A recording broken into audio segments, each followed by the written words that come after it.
Hello there, it's Kurzuk from Kurzuk Studio here. In this episode I'd like to discuss quite a small, as some might think, but at the same time very important topic, the sound effects, which weren't really present in the game until very recently.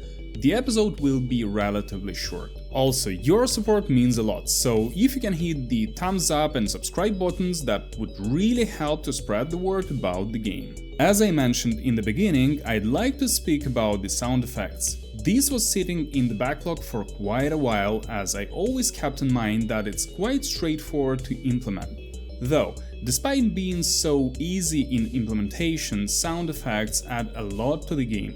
Whenever one triggers something, opens a UI, clicks somewhere or hovers over the buttons, an appropriate audio response is expected. And as I said, fair enough, it's quite straightforward to implement with an asterisk. Those appropriate sound effects should be on hand and selected for each situation.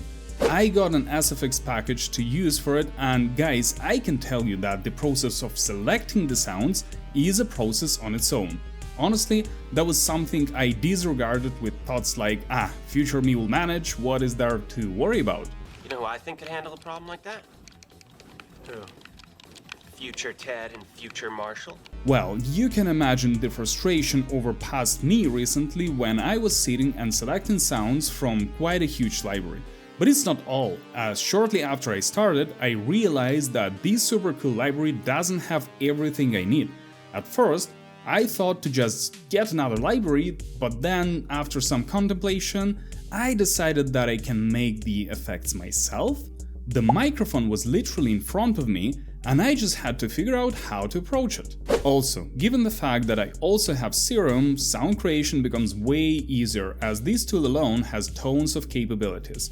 By the way, here is a sneak peek into the process where I record the effect to play when the terminal is triggered. It's actually quite a fun process, though it can be quite time-consuming. For this particular sound, firstly I recorded it, cleaned it from possible noises, applied some filters, exported it into the game, and voila, here it is.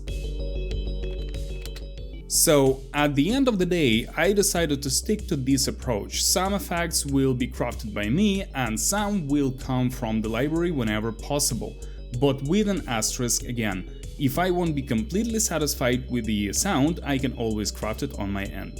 So that's how Norma finally started to get the audio response capabilities, let's say. Again, it adds a lot to the game and makes it way more pleasant to play. Of course, there will be way more sounds to create and add in the future, as the work I'm doing now is only accommodating the upcoming demo. The last thing I want to touch on before the episode wrap up is the distance-based effects. Pretty much I'm talking about audio sources that become louder as the player moves closer to them. That's something I'm looking into and would like to introduce as well for things like electric gates, cars and other potential audio sources.